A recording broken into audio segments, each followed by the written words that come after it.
Hello everyone, जय हिंद दोस्तों। स्वागत है आप सभी का फोर्स एमपीपीएससी के यूट्यूब चैनल पर।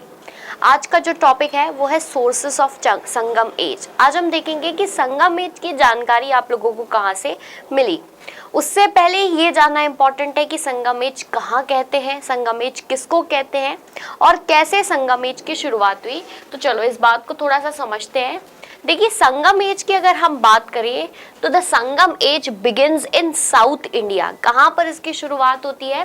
साउथ इंडिया में इसकी शुरुआत होती है डेक्कन रीजन के भी नीचे, यानी कि टिप ऑफ इंडियन पेनिनसुला में, जहाँ पर 3 बड़ी डायनेस्टी रूल करने लगी थी, जिसे हम चेरा, चोला और पांड्या कहते हैं। अब हमारे दिमाग में क्वेश्चन आना चाहिए कि कौन सी एज को हम संगम एज कहते हैं, किस समय को हम संगम एज कहते हैं। ध्यान दीजिएगा, 2nd century BC, right, 2nd century BC से लेकर के 2nd सेंचुरी एडी तक हम इसे क्या कहते हैं? संगम एज कहते हैं।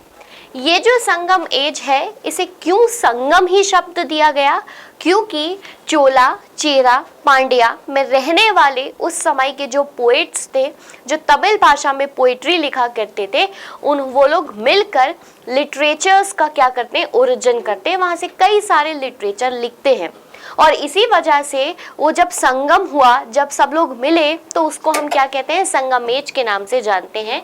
ये जो कार्यक्रम है वो सभी चीजें हुई हैं पांडियन की कैपिटल यानी कि मदुरई में। कहाँ पर हुई भाई? पांड्या किंगडम की कैपिटल मदुरई में हुई। थोड़ा सा इसको देखिएगा, ये जो आपका केरला वाला रीजन है आज का, यहाँ पर जो डायनेस्टी रूल करती थी उसको हम चेरा कहते हैं, ठीक है। टिप ऑफ साउथ इंडिया में जो डायनेस्टी रूल करती थी उसको हम पांड्या कहते हैं, और ऊपर की तरफ जो डायनेस्टी रूल को कहती थी वो थी चोलास। इन तीनों ने 2nd सेंचुरी बीसी से लेकर के 2nd सेंचुरी एडी तक साउथ इंडिया पर रूल किया। क्लियर है यहाँ तक की बात? अब आपके दिमाग में क्वेश्चन ये आ रहा होगा, तो भाई 2nd सेंचुरी से पहले साउथ इंडिया की कंडीशन फिर क्या रही? अगर आप 2nd सेंचुरी से पहले नॉर्थ इंडिया की बात करो तो नॉर्थ इंडिया में तो मौर्यन डायनेस्टी एस्टैब्लिश हो गई थी। उससे पहले बात करें तो वैदिक कल्चर स्टार्ट हो चुका था। उससे पहले बात करो तो हड़प्पन सिविलाइजेशन शुरू हो गई थी। तो what was the condition in the tip of peninsula at that time? Let me tell you, यहाँ पर एक कल्चर चलता था जिसको हम माइक्रोलिथ कल्चर कहते हैं। थोड़ा सा ध्यान दीजिएगा, क्या कहते हैं बेटा? माइक्रोलिथ कल्चर कहते हैं। अब लिथ शब्द आप लोग जानते हैं कि ये किसको रिप्रेजेंट करता है? स्टोन को रिप्रेजेंट करता है। ये जो माइक्रोलिथ कल्चर वर्ड है ये खुद 2 शब्दों से बना है, एक है माइक्रो, दूसरा है लिथ। जहां पर लिथ का मतलब होता है स्टोन, ठीक है, और माइक्रो का मतलब होता है कोई भी छोटी चीज, कोई भी स्मॉल चीज। तो बेसिकली यहाँ पर छोटे स्टोन एज की समय चलता था। हुआ क्या कि 2nd सेंचुरी बीसी के आसपास जब नॉर्थ इंडिया में बुद्धिज्म और जैनिज्म की शुरुआत हुई, तो जो ब्राह्मणिज्म था उस पर सबसे ज्यादा इम्पैक्ट पड़ता है। अब जब ब्राह्मणिज्म पर इम्पैक्ट पड़ा तो वो नॉर्थ इंडिया से साउथ इंडिया तक मूव करने लगे, और वो पहले लोग जो डेक्कन और साउथ इंडिया में रिसाइड करते हैं they were Brahmins. Hence the society in south India was brahminized. अगर कोई पूछे आपसे कि भाई साउथ इंडिया में इस समय पर सोसाइटी कैसी थी, तो ब्राह्मनाइज्ड थी, क्योंकि नॉर्थ इंडिया के ब्राह्मण साउथ इंडिया में आकर रहने लगे। हम बात कर रहे थे कि 2nd सेंचुरी बीसी में यहाँ पर किस तरीके का एज चलता था। तो यहाँ पर चलता था माइक्रोलिथ एज, जिसे हम स्मॉल स्टोन एज कहते हैं। बेसिकली हुआ क्या कि वहाँ के लोग जो हैं वो अभी भी लिथिक एज यानी कि स्टोन एज में चल रहे थे। ये जो स्टोन एज कल्चर के अवशेष हैं वो हमें कुछ इस तरीके से मिले कि जब भी किसी व्यक्ति को बरी किया जाता था, राइट, या जब भी किसी व्यक्ति की डेथ होती थी तो उसकी डेड बॉडी बरी करने के आसपास पूरे राउंड फॉर्मेट में छोटे छोटे पत्थर लगा दिए जाते थे। इस तरीके से ध्यान दीजिएगा, ऐसे सर्कुलर मोटिव में पत्थरों को यूज किया जाता था, और ऐसे कई और एविडेंसेस भी हमें देखने को मिले। इसी वजह से हम साउथ इंडिया में उस समय चलने वाली एज को क्या कहते हैं? माइक्रोलिथ एज कहते हैं। अब आपको पता है कि सोसाइटी हो गई ब्राह्मनाइज्ड 2nd सेंचुरी बीसी के बाद हो गई, और जब 2nd सेंचुरी बीसी के बाद वो ब्राह्मनाइज्ड हो गई, वहाँ का एक डिस्टिंक्ट कल्चर होने लगा, वहाँ की एक डिस्टिंक्ट सोसाइटी थी, इसके साथ साथ इकोनॉमी भी थी। अब इन सारी चीजों को हमें पता कैसे लगा, हमें ये सारी बातें पता चली सोर्सेस ऑफ संगम एज से, यानी कि वो सारी किताबों से जो हमको संगम पीरियड के बीच में मिली हैं। उन्हीं की डिटेल्स हम क्या करेंगे इस सेशन में पढ़ेंगे, जिसको आप लोग थोड़ा सा ध्यान दीजिएगा। The major information of the Sangam age have been found by the following, you can say, literature work. अब वो फॉलोइंग लिटरेचर वर्क कौन कौन से हैं, जितने भी मुख्य हैं उनके सारे नाम यहाँ पर लिखे हैं, और फिर हम वन बाय वन उनकी डिटेल स्टडी करेंगे कि एक्चुअली में उसमें कंटेंट है क्या, राइट। तो भाई द संगम लिटरेचर इंक्लूड्स, क्या क्या है इसमें, सबसे पहले है टोलका पय्यम। थोड़ी सी टर्मिनोलॉजीज डिफिकल्ट होती हैं यहाँ की, लेकिन आप लोगों को उसको भी कवर करते हुए चलना है, नो इशू, हम सीखते चलेंगे। द संगम लिटरेचर, सबसे पहली किताब वहां पर लिखी गई टोलका पय्यम, ठीक है। टोलका पय्यम किसने लिखी थी, टोलका पय्यर ने लिखी थी। इसमें कंटेंट क्या है, ग्रामेटिकल कंटेंट है, हालांकि डिटेल में मैं बताऊंगी। इसके बाद आती है एटू टोगई, राइट। एटू टोगई के बाद आता है पट्टू पट्टू, ठीक है। इसके बाद पथिनेन किलकना कक्कू, थोड़ा सा नाम यहाँ पर अजीब रहते हैं लेकिन नो इश्यूज, हम पढ़ते चलेंगे। पथिनेन किलकला नाकू। इसके बाद आइए तो यहाँ पर दो एपिक्स हमको मिली हैं, राइट। एपिक्स अगर आप लोग समझते हैं तो इसका मतलब है महाकाव्य। नॉर्थ इंडिया में दो महाकाव्य आपको देखने को मिले, जैसे कि रामायण और महाभारत। उसी तरीके से तमिल भाषा में लिखे हुए महाकाव्य साउथ इंडिया में संगम एज के दौरान लिखे गए। संगम एज के दौरान लिखे गए इस महाकाव्य में नाम आता है सिलापदिकरम, और इसके साथ साथ मणि में कलई का, राइट। किसका नाम आता है, सिलापदिकरण और मणि में कलई का। और इन्हीं को साउथ इंडिया का एपिक माना गया, that has been written from the time of Sangam age. कौन सी एज में लिखा गया बेटा, संगम एज में लिखा गया, राइट। अब आपको पता चल गया है संगम एज सेकेंड सेंचुरी बीसी से सेकेंड सेंचुरी एडी तक है। इस समय पर साउथ इंडिया में 3 एम्पायर रूल कर रहे थे। कौन से थे, चोला, चेरा, पांड्या। पांड्या की कैपिटल मथुरई में कई सारे पोएट, सेंट, गुरु, मॉन्क्स मिलते हैं, और वहां पर लिटरेचर लिखने का काम किया गया, और वही लिटरेचर हमें पूरी संगम सोसाइटी, इकोनॉमी, हिस्ट्री और सारी चीजों के बारे में बताते हैं। मैंने अभी आपको बताए उन लिटरेचर में से मेजर लिटरेचर कौन कौन से, एक बार फिर से देखिए इसको।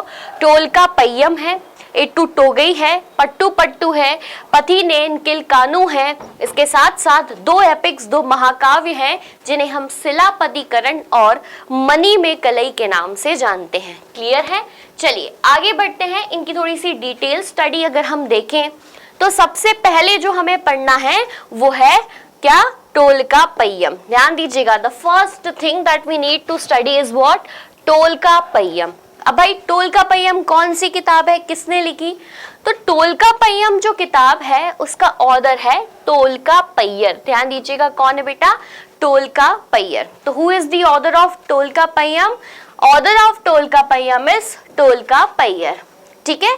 जितने भी तमिल के पोइट्री वर्क्स किए गए हैं, पोइट्री वर्क तो नहीं कहना चाहिए, लेकिन जितना भी लिटरेरी वर्क लिखा गया है, अगर उसमें से सबसे पहले कोई वर्क किया गया, यानी कि सबसे ओल्डेस्ट कोई तमिल वर्क है, तो उसमें हम टोलका पय्यम का नाम लेते हैं, राइट। टोलका पय्यम किसने लिखा बेटा, तो टोलका पय्यर ने लिखा, ठीक है। 3 मार्कर आ सकता है इससे, सीधे सीधे आपसे पूछा जाएगा, write 3 points about Tolkappiyam, ठीक है। सबसे पहले क्या लिखेंगे कि it is been authored by Tolkappiyar. दूसरा पॉइंट क्या लिखेंगे, it is earliest of Tamil literary work, ये सबसे प्राचीन है, सबसे पुराना है तमिल वर्क्स में, ठीक है। चलिए आगे बढ़ते हैं। इस वर्क में लिखा क्या है भैया, कंटेंट क्या है, ये हमें सबसे पहले पता होना चाहिए। तो ये एक ग्रामेटिकल टेक्स्ट है, ध्यान दीजिएगा क्या है बेटा, ग्रामेटिकल टेक्स्ट है। याद करिए, एक ग्रामेटिकल टेक्स्ट हमने ऊपर भी पढ़ा था नॉर्थ इंडिया में, अष्टाध्यायी, राइट। पाणिनि ने लिखा अष्टाध्यायी, अष्टाध्यायी का कंटेंट क्या था, ग्रामर था। उसी तरीके से साउथ इंडिया में जो टोलका पय्यम किताब है उसका क्या कंटेंट है, तमिल ग्रामर उसका कंटेंट है। अच्छा, ग्रामर लिख के नहीं छोड़ना, तमिल भी आगे लगाना, तो it is a work of Tamil grammar.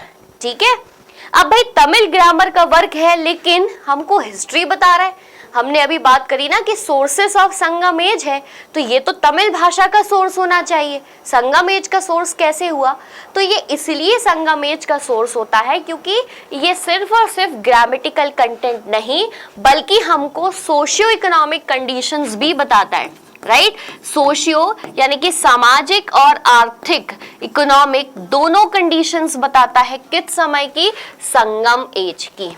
हो गई कहानी क्लियर। टोलका पय्यम पे 3 मार्कर आएगा, तो सबसे पहले उसका ऑर्डर लिखेंगे, ओल्डेस्ट टेक्स्ट है तमिल लैंग्वेज का ये लिखेंगे, और उसमें हमें मिलता क्या है यानी कि तमिल ग्रामर की इंफॉर्मेशन मिलती है, ये भी हम उसमें लिखेंगे। क्लियर हो गया है सबको। चलिए आगे बढ़ते हैं नेक्स्ट कंटेंट की तरफ, दैट इज एट्टू टोगई। ध्यान दीजिएगा, क्या है बेटा, एट्टू टोगई। एट्टू टोगई का क्या मतलब होता है, 8 एंथोलॉजीज। एंथोलॉजीज समझते हैं, संकलन, किसी चीज को इकट्ठा करके लिखना, इसी को हम क्या कहते हैं, एट्टू टोगई या फिर एंथोलॉजीज कहते हैं, संकलन कहते हैं। राइट, एट्टू टोगई में हमें कितने कंपोजिशंस मिले हैं, तो 8 कंपोजिशंस मिले हैं, और इसी 8 कंपोजिशन के संकलन को क्या कहा जाता है बेटो, एट्टू टोगई कहा जाता है। इसको ध्यान दीजिएगा, क्या कहा जाता है, एट्टू टोगई कहा जाता है। ये दूसरा इंपॉर्टेंट तमिल कल्चर का या फिर संगम एज का टेक्स्ट है जो हमें इस एज में मिला है। राइट, ये जो 8 एंथोलॉजीज की मैंने बात करी है, इसमें कुछ 8 चीजें प्रेजेंट हैं, और उन्हीं 8 के नाम यहाँ पर लिखे हैं। एक बार इसको देख लीजिए, फिर हम आगे बढ़ेंगे। हालांकि एज सच इंपॉर्टेंट नहीं है कि आप पूरा रटने बैठे, क्योंकि इतना इंपॉर्टेंट है भी नहीं। एट्टू टोगई शब्द याद होना चाहिए, लेकिन 8 एंथोलॉजीज उसमें क्या क्या है ये पढ़िएगा। राइट, सबसे पहले है एंगुरु नुरु, ठीक है, उसके बाद है निरीनाई, ठीक, अग्नाउरु, ठीक, पुराण नुरु, इसके साथ साथ अगर आप देखें तो कुरुन टोगई है, कुरुन टोगई के पास कलिट टोगई है, आखिरी में है परिपादल और परिपाप्तु। ठीक है, इसको याद रखिएगा। तो 8 एंथोलॉजीज हैं क्या, 3 मार्कर अगर आए तो सबसे पहले it is a Tamil Sangam age work, literary work है। इसमें एंथोलॉजीज हैं यानी कि कलेक्शन है किसी चीज का, और वो 8 एंथोलॉजीज के नाम आप लोगों के सामने हैं। It is little bit difficult कि हमको साउथ इंडिया के टेक्स्ट के नाम याद हो, पर जब आप बार बार उसको पढ़ेंगे तो it is not as such. ठीक है, इसके बाद आइए पट्टू पट्टू पे। ठीक है, अब एंटू टोगई क्या था बेटा, 8 एंथोलॉजीज था, सॉरी। अब ये जो पट्टू पट्टू है ये क्या है, 10 आइडियल्स हैं। ठीक है, क्या है, 10 आइडियल्स हैं। तो यहाँ पर भी 10 वर्क लिखे हुए हैं, ये भी संकलन है लगभग 10 शब्दों का या 10 वर्क्स का सॉरी, यानी कि 10 किताबों का क्या है, ये संकलन है। एट्टू टोगई कितने का था, 8 का था। पट्टू पट्टू कितने का है, 10 का है। क्लियर रहेगा, याद रहेगा। चलिए अब इन 10 के नाम एक बार हम लोग पढ़ लेते हैं, जस्ट फॉर रेफरेंस कि हमें पता है। ठीक है, इसको थोड़ा सा ध्यान देना। देखो, थिरुमुरु गरुपड़ई, ठीक, पोरु नारनुपड़ई, इसके बाद सिरु पनारुपड़ई और पेरू पनापड़ुपड़ई। ठीक है, आगे देखिएगा, कुछ डिफिकल्ट नाम है, कोई दिक्कत नहीं है। मुलई पट्टू है, नेडुना वलडई है, मदुरई कंजी है, कुरिंजी पट्टू है, पट्टिनपलई है और मलई पडू कलम है। ठीक है, ये 10 वर्क है जो कि किस में है, 10 आइडल्स पट्टू पट्टू में मेंशन है। नॉट वेरी इंपॉर्टेंट, पहले ही बोल दूं, ये 10 वर्क रटने की जरूरत नहीं है, पता होना चाहिए, इसलिए मैंने आपको यहाँ पर लिख दिया। इसके बाद यहाँ पर नेक्स्ट है पथी नेन किलका नाकू। ध्यान दीजिएगा, नेक्स्ट कंपोजिशन कौन सी है बेटा, पथी नैन किलका नाकू। अभी तक कितनी कंपोजिशंस हम लोगों ने पढ़ ली, सबसे पहले हमने पढ़ी टोलका पय्यम। ठीक है, टोलका पय्यम के बाद जो हमने पढ़ी वो कौन सी थी, एट्टू टोगई। ठीक, इसके बाद कौन सी पढ़ी, पट्टू पट्टू, पता होना चाहिए ना कि कंटेंट क्या है। तो भाई टोल्काप्पियम तो एक ग्रामेटिकल किताब थी, ये भी पता चल गया। 8 हो गई क्या है, 8 यहाँ पर एंथोलॉजीज है, संलग्न है, ठीक है। तीसरी पट्टू पट्टू में कितने हैं बेटा, 10 आइडियल्स हैं। चलिए अब हम आते हैं पथिनेन किल्कानाकू पे। What is Pathinen Kilkanakku? इस किताब में हमें क्या पता चलता है? ये 18 वर्क्स हैं, ध्यान दीजिए इसमें कितने वर्क्स हैं, 18 वर्क्स हैं अबाउट एथिक्स एंड मोरल। अब ये कंटेंट नहीं पता होता तो 3 मार्कर्स कैसे लिखते? तो भाई सबसे पहले तो पथिनेन किल्कानाकू शब्द आ जाए तो लिखेंगे कि ये एक तमिल लिटरेरी वर्क है जो कि संगम एज में लिखा गया। इसमें कितने वर्क्स हैं बेटा, 18 वर्क्स हैं। और इसी के साथ साथ ये हमें एथिक्स और मोरल की इंफॉर्मेशन देती है, यानी कि ये हमें नैतिकता के बारे में बताती है, ये हमें अपने आचरण के बारे में बताती है कि व्यक्ति को कैसे नैतिक होना चाहिए और व्यक्ति को अपना आचरण किस प्रकार का रखना चाहिए। ये इंफॉर्मेशन हमें इस किताब से मिलती है जिसका नाम है पथिनेन किल्कानाकू। क्लियर हो गई बात? ठीक है, तो 4 कंपोजिशंस आपने यहीं पर पढ़ ली। एक बार फिर से रिवाइज करिए, टोल्काप्पियम ग्रामर, 8 हो गई 8 एंथोलॉजीज, पट्टू पट्टू 10 आइडियल्स, और इसके साथ साथ पथिनेन किल्कानाकू जो हमें मोरल और इसके साथ एथिक्स के बारे में बताती है। ठीक है, is it clear to everyone? चलिए अगली किताब पर आते हैं। ये काफी इंपॉर्टेंट किताब यहाँ पर होती है। The most important among all these works are Tirukkural. ध्यान दीजिएगा, सबसे इंपॉर्टेंट किताब सोर्सेस ऑफ तमिल लिटरेचर में तो सबसे पहले उसका नाम आना चाहिए तिरुकुराल। ठीक है, अब भैया क्यों इंपॉर्टेंट है, किसने लिखी, ये समझना है। तो तिरुकुराल जो है वो लिखी गई थी थिरुवल्लूर द्वारा। किसने लिखी थी? थिरुवल्लूर ने यहाँ पर ये किताब लिखी थी। ठीक है, फिर से ध्यान दीजिए, तिरुकुराल किसने लिखी थी? थिरुवल्लूर ने ये किताब लिखी थी। तमिल ग्रेट पोएट और फिलोसोफर रहे हैं, राइट। ये तमिल कल्चर के एक बहुत ही महाकवि और इसके साथ साथ दार्शनिक रूप से जो हमें दिखाते हैं ना रास्ता, फिलोसॉफीज हमें समझाते हैं, उसमें से एक व्यक्ति रहे हैं। और ये जो तिरुकुराल है ये मेजरली फिलोसॉफीज को कंटेंट करती है। हमने नॉर्थ इंडिया के जब लिटरेचर देखे थे तब भी ये बात समझी कि कई सारी ऐसी किताबें हैं जो हमें फिलोसॉफिकल कंटेंट दे रही हैं। उपनिषद खुद हमें फिलोसॉफिकल कंटेंट दे रहे हैं, राइट। उसी तरीके से अब बताइए, हो गई यहाँ तक कहानी क्लियर। तिरुकुराल जो है वो थिरुवल्लूर ने लिखी है, इस बात को ध्यान रखना है। देखिए अब ये तो आपके मेजर टेक्स्ट कंप्लीट हुए, लेकिन मेजर टेक्स्ट के बाद यहाँ पर 2 ग्रेट एपिक्स भी लिखी गई। एपिक्स को समझते हैं, महाकाव्य भी लिखे गए। इन 2 महाकाव्यों में मैंने आपको 2 नाम बताए थे, राइट। कौन कौन से नाम बताए थे? 2 नाम बताए थे। एक था सिलापदीकरम, ठीक है, और दूसरा है मणि में कलई। पहला क्या है? सिलापदीकरम और दूसरा है मणि में कलाई। ठीक है, देखिए ये जो सिलापदीकरण किताब है ये किसने लिखी थी? ये लिखी थी इलांगो, राइट, अडिगल ने। ध्यान दीजिए किसने लिखी बेटा? इलांगो अडिगल ने ये किताब लिखी।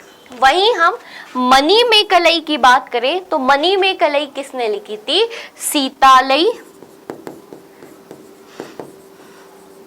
सतनार। ठीक है, किसने लिखी?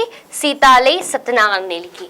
अब ध्यान दीजिएगा, सिलापदीकरम लिखी गई इलांगो अडिगल के द्वारा, मणि में कलई लिखी गई सीतासई सतनार के द्वारा। अच्छा, इनमें कंटेंट क्या है? अब जैसे रामायण महाभारत का कंटेंट तो आप लोगों को बहुत अच्छे से पता है। अब बात आती है इस एपिक में कंटेंट क्या है। तो देखिए क्या होता है, सिलापदीकरण में एक महिला की स्टोरी है, एक वुमेन की स्टोरी है। होता क्या है कि इस समय पर इनके राज्य के जो राजा रहते हैं वो किसी गलतफहमी में इस वुमेन के हस्बैंड को क्या दे देते हैं? प्रिजन में डाल देते हैं, सजा दे देते हैं, right. And during that time she was pregnant. ठीक, इस समय पर क्या थी? वो प्रेग्नेंट थी। अब इसी के चलते वो यहाँ पर श्राप देती हैं कि ये राज्य जो है वो कभी भी उठ नहीं पाएगा। इस तरीके की कुछ कहानी हमें सिलापदीकरण से मिलती है। वहीं अगर हम मणिमेकलाई की बात करें तो इन्हीं की बेटी की स्टोरी हमें मणिमेकलाई में मिलती है, राइट। किसकी कहानी? उनकी बेटी की कहानी हमें मणिमेकलाई में मिलती है। कई बार प्रीलिम्स में या फिर बड़े एग्जाम्स में ये डायरेक्टली पूछा जाता है कि क्या शिलापदिकरण, मणिमेकलाई एक दूसरे का कंटिन्यूएशन है, या आप कहें तो मणिमेकलाई क्या शिलापदिकरण किताब का कंटिन्यूएशन है? यस, बिल्कुल है। क्यों? क्योंकि शिलापदिकरण में पेरेंट्स की कहानी है और मणिमेकलाई में उन्हीं की बेटी की कहानी है, तो कंटिन्यूएशन कैसे नहीं होगा? बिल्कुल होगा, राइट। तो दोनों एपिक्स महाकाव्य के बारे में क्या याद रखना है कि भाई इसको किसने लिखा और इसके साथ साथ इसमें कंटेंट क्या है। तो Silappatikaram was written by Ilango Adigal, whereas Manimekalai was written by Sittalai Sattanar. Clear रहेगा ये? ठीक है। अब क्योंकि ये हमें लोगों के बारे में बता रही है, राज्य के बारे में बता रही है, ये हमारे लिए एक बहुत अच्छा सोर्स बन जाता है, राइट। ये बहुत अच्छा सोर्स बन जाता है संगम एज का। अब जब संगम एज का ये सोर्स बन गया तो आपको कौन कौन सी इंफॉर्मेशन यहाँ से मिल रही है? उसकी सोसाइटी की इंफॉर्मेशन आपसे मिल रही है, राइट। वहां पर कैसी इकोनॉमी हुआ करती थी ये इंफॉर्मेशन हो रही है। राज्य की बात हो गई तो भाई वहां पॉलिटी यानी कि किस तरीके से राज्य चलता था, ये पूरी इंफॉर्मेशन हमें इन दो महाकाव्यों से मिलती है। Hence it is considered as one of the main source of Sangam age. Is it clear to everyone? और इसी के साथ ये संगम एज का एक बहुत ही बेहतरीन क्या बन जाता है? सोर्स बन जाता है, कंपोजिशन का सोर्स बन जाता है, राइट।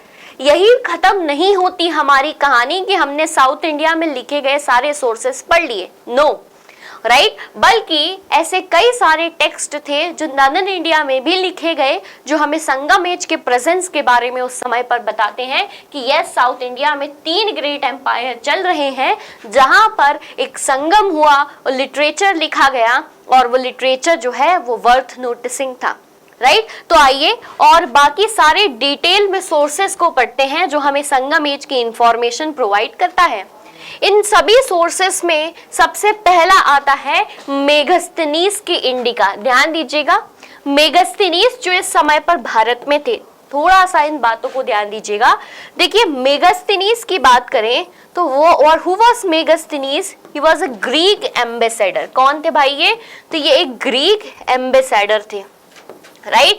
ग्रीक एम्बेसडर को सेलुकस निकेटर ने भारत में भेजा जब चंद्रगुप्त मौर्य, राइट, कौन रूल कर रहा था?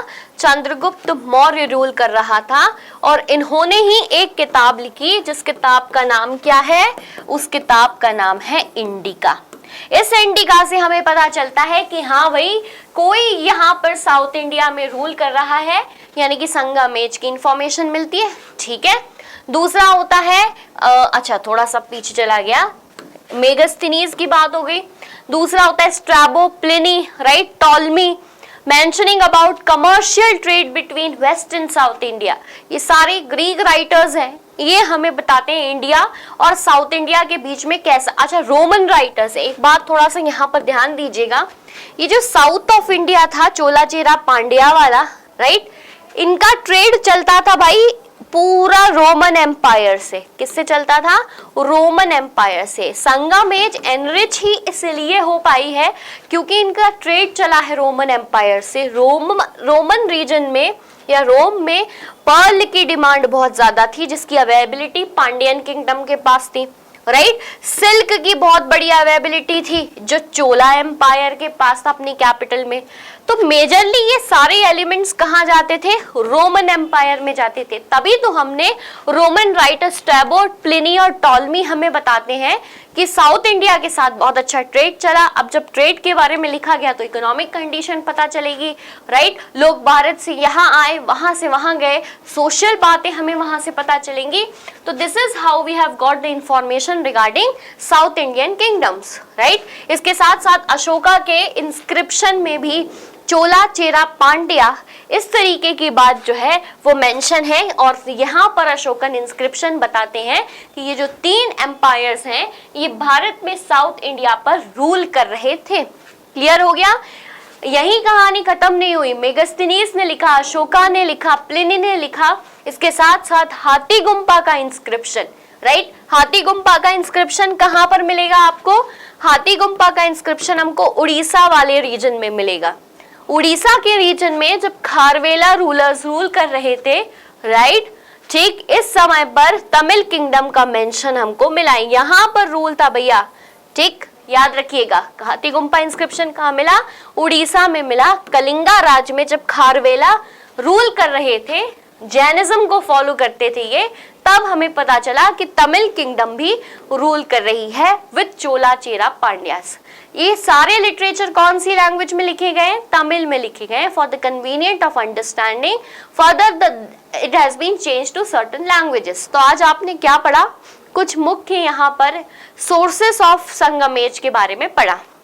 मेजर कंपोजिशंस पढ़े आपने संगम एज के, जिसमें हमने सबसे पहले तिरुकुराल के बारे में पढ़ा, ठीक है। मणिमेकलई, शिलापदिकरण, एटुटोगई, पट्टू पट्टू, ऐसे कई सारे डिटेल्स में तमिल लिटरेचर के बारे में पढ़ा। इसी तरीके से हम 3 मार्कर्स को कवर कर रहे हैं सीरीज के माध्यम से, जहां रोज कुछ नए टॉपिक आप लोगों के लिए प्रेजेंट किए जाते हैं। यहाँ पर एक इंफॉर्मेशन है कि भाई फोर्स ने अपना एक ऐप लॉन्च कर दिया है प्ले स्टोर पर, जिसको आप आसानी से अवेल कर सकते हैं।